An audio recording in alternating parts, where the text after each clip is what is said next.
Jewellery కాసులపేరు festival flat 9.99% VA మాత్రమే ఫిబ్రవరి 7 నుండి 15 వరకు. తక్కువ ఖర్చు ఎక్కువ సేవింగ్.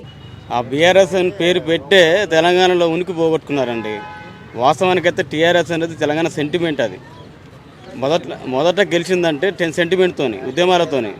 తర్వాత కూడా అంతకంత సీటు గెలిచాయంటే సెంటిమెంట్తోనే. ఆ సెంటిమెంట్ని అంతా పోగొట్టాక జనాల్లోకి ఇక ఏమన్నా బీఆర్ఎస్ అంటే ఇప్పుడు అంత భారతదేశం పోటీ చేస్తా ఇక తెలంగాణ పార్టీ కాదనే ఉద్దేశం తెలియపరిచాము. అటువంటిప్పుడు నీ సెంటిమెంట్ నువ్వు వేసిన మోసాలకు అలా జనాలు నమ్మేటట్టు లేరు కాబట్టి ఇక కాంగ్రెస్ అధిలోకి వచ్చింది.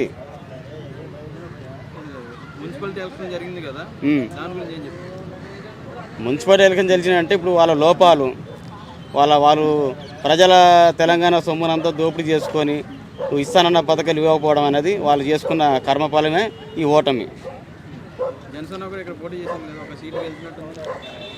జనసేన ఎప్పుడో ఎమ్మెల్యేలు ఎంపీలు గెలవాల్సింది. కాకపోతే ఏంటంటే ఈ తెలంగాణ రావడం వల్ల వేరే వేరే పార్టీలన్నీ టీడీపీ పార్టీ ఎట్లా పతనం అయిపోయింది ఈ 10 ఏళ్ల పాటు.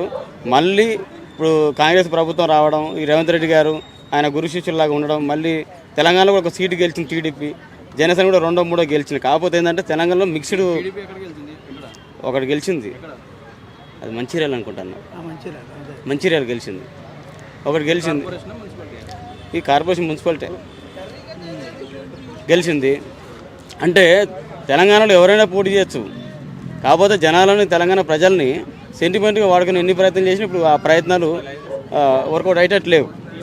కాంగ్రెస్ గెలవడానికి ప్రజల్లోకి ఒక నమ్మకం కల్పించింది. 10 ఏళ్ల పాటు టీఆర్ఎస్ ప్రభుత్వం బీఆర్ఎస్ అయింది కాబట్టి టీఆర్ఎస్ అనే సెంటిమెంట్ పోగొట్టి కేసీఆర్ బీఆర్ఎస్ని పెట్టారు. జనాల్లో కూడా తెలంగాణ సెంటిమెంట్ అనేది బాగా ముద్ర అయింది. ఆయన పథకాల్లో కొంత ఇచ్చినా ఇవ్వకపోయినా అరే మా తెలంగాణ పార్టీ, తెలంగాణ అంటే టీఆర్ఎస్ తెలంగాణ ఉద్దేశంతో ప్రతి ఒక్కరు ఉన్నారు. ఆ సెంటిమెంట్ జనాలకు తీసేసి బీఆర్ఎస్ పెట్టగానే ఇది భారతదేశం అంతటా వ్యాపిస్తుంది. మన పార్టీ కాదు, మన సెంటిమెంట్ కాదు, ఇక కేసీఆర్ ఈ రాష్ట్రాలన్నిటికీ ఈ తెలంగాణ సొమ్మును దోషిపెడుతున్న అనే ఉద్దేశపూర్వక జనాల్లో వచ్చింది కాబట్టి ఇక మనకు మార్పు కావాలని చెప్పేసి కాంగ్రెస్ ప్రభుత్వాన్ని వీళ్ళు ఎన్నుకున్నారు. అప్పుడు హైదరాబాదులో దాదాపు 500 పైన చెరువులు ఉండే, చాలా చెరువులు ఉండే. ఆ చెరువులు ఈ చోటమోటా నాయకుల వల్ల కబ్జా చేయడం వల్ల, ఎక్కువ వాటరు వర్షాలు పడడం వల్ల ఆ నీటు వెళ్ళలేక చెరువులో ఉండే ప్రెషర్లో ఈ ఇళ్ళ మధ్యలో రావడం జరిగింది. అట్లా అంతే తప్ప ఈ హైడ్రా అనే విషయం కావాలని చేసింది కాదు. వాస్తవంగా అది కరెక్టే. కాకపోతే అంటే జనాలకు ముంపు మాత్రం ఉన్నారు కాబట్టి వాళ్ళకి సేఫ్టీగా వాళ్ళ ఇల్లు తొలగించి మళ్ళీ డబుల్ బెడ్ రూపంలో కొత్త ఇల్లు కట్టించి వాళ్ళకు మంచి పని చేసింది ప్రభుత్వం హైడ్రా ద్వారా.